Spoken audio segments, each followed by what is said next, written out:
Good afternoon, brethren.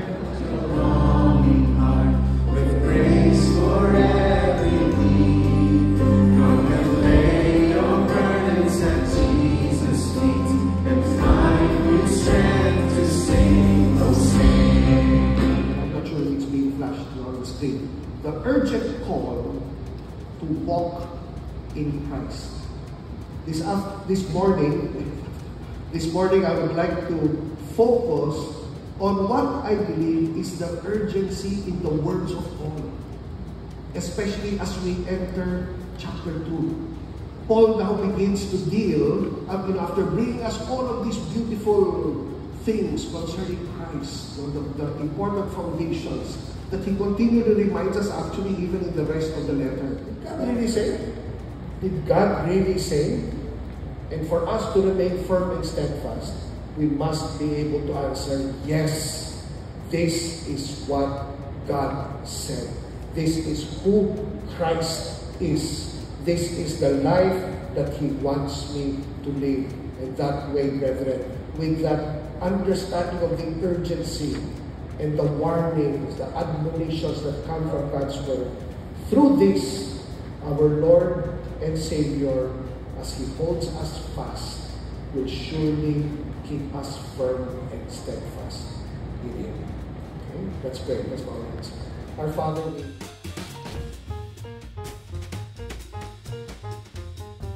several wrong approaches to Christian living. The first is the error of passivity, the let God and let go, or let go and let God approach. Some have embraced the idea that the Christian life is about doing nothing and waiting for God to work.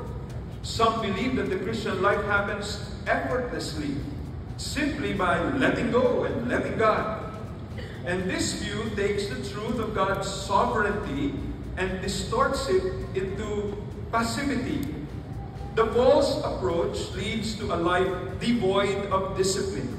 It assumes that overcoming sin happens automatically, without effort, prayer, or accountability. However, Scripture calls us to an active faith. We are called to be active in pursuing holiness, in resisting sin, and engaging in spiritual disciplines. Jesus Himself said in John chapter 15, verse 5, "Apart from me, you can do nothing." But that does not mean we sit back and make no effort. Instead, we must work out our salvation with fear and trembling, according to Paul in Philippians chapter 2, verse 12, knowing that God is at work in us. So that's the first erroneous view, the error of passivity, the let go and let God approach. Secondly, the error of solely relying on spiritual disciplines. On the other end of the spectrum, some believe that as long as they read the Bible, pray, and engage in Christian or in church activities, they are living the Christian life. While these practices are essential, they are not the foundation. Paul's letters make it clear that the Christian life is built upon our union with Christ. Before Paul tells believers what to do, he reminds them of who they are in Christ. Merely going through the motions of spiritual disciplines without understanding our identity in Christ could lead to legalism. We must engage in these practices not as a means to earn favor with God, but as a response to what Christ has already done. Our pursuit of holiness must be fueled by the power of our union with Christ, not human effort alone. You notice your translation in the NASB does not say put to death.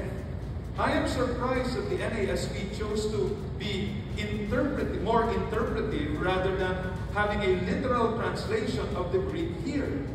The ESV and most versions translate literally, telling us to commit suicide or to literally cut off the members of our body so that they die and no longer have the energy to commit sin.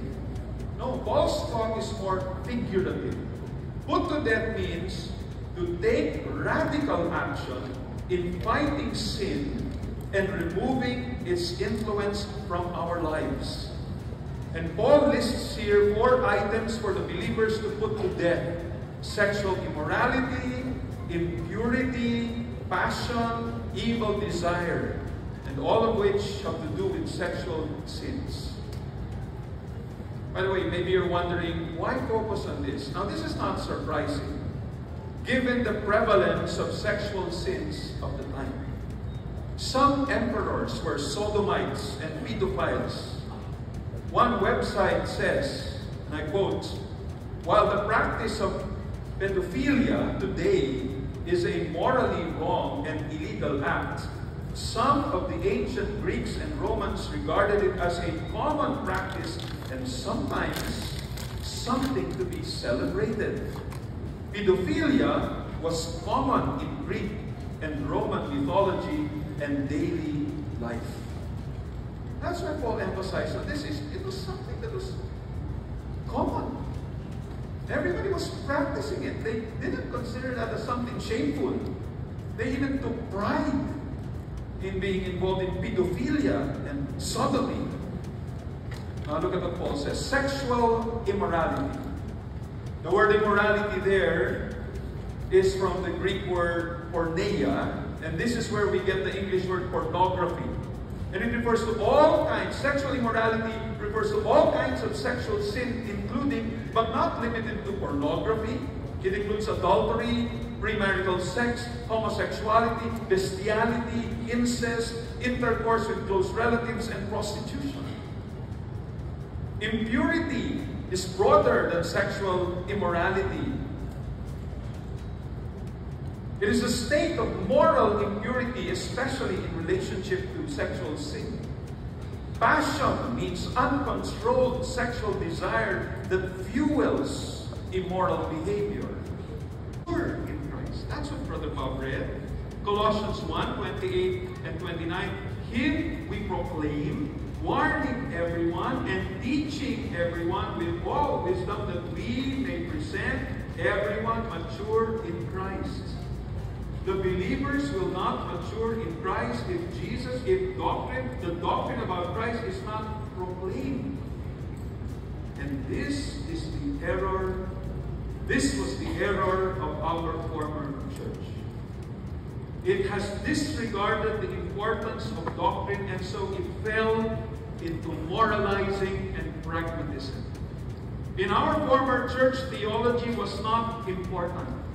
The gospel was not central. Christ was not supreme. Instead of letting the word of Christ dwell richly, they treated the Bible as something that could mean anything as long as they can prove it. This is a dangerous approach that leads to error and confusion.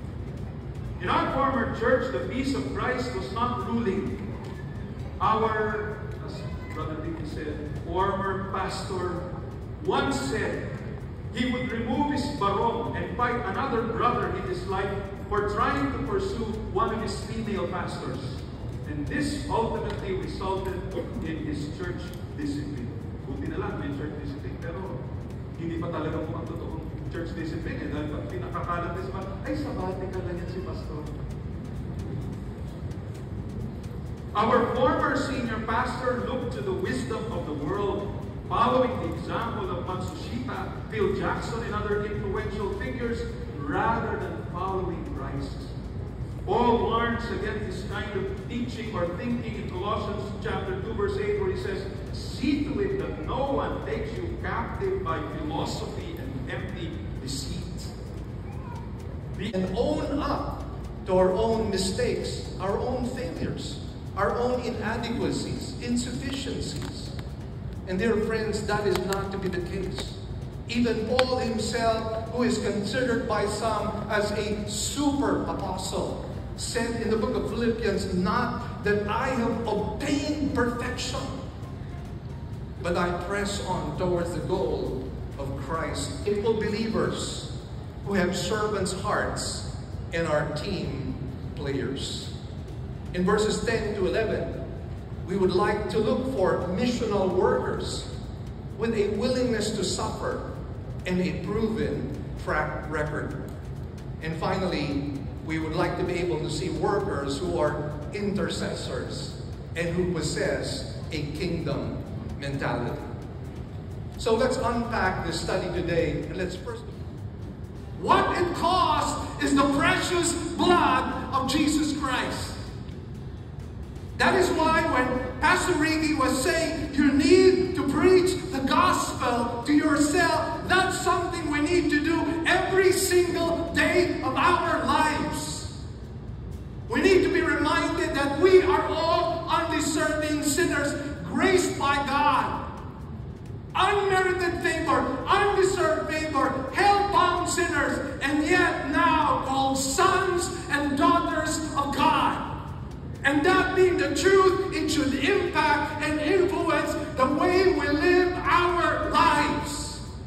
That is why we cannot simply jot down notes and think that we've done a great job at Christianity. No, my dear friends, the job starts here and now, and when we get out of the premises of this sanctuary. Otherwise, this convention has failed in its purpose. My dear friends, is the need of the hour. It is a need.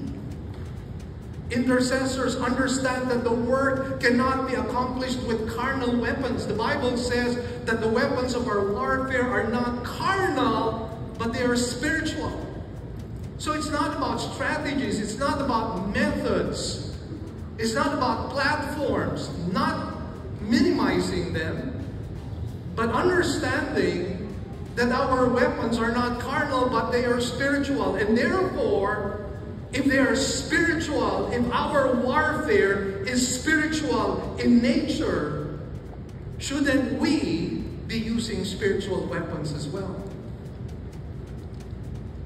Another thing we discover with Epaphras is that his prayers are outward and not self-focused. Notice his prayer, that you may stand perfect, fully assured in all the will of God. What was his prayer all about? Not for himself, not bless me, bless my business. No, but he was praying for the growth and the maturity of the Colossian believers and their full and lasting obedience. We know Charles Haddon Spurgeon, the Prince of Preachers. We continually admire him for the work that he has done. And we know that even at a young age, he started at the age of 17, the Lord used him so powerfully. And sometimes there's this godly envy that we have towards his ministry because of how he was able to accomplish certain things for the glory of God. But some of us do not know his secret. And one time he was asked the secret to his powerful preaching. And he brought some of his visitors down into the basement of the church, where 200 people were praying and interceding for him while he was preaching.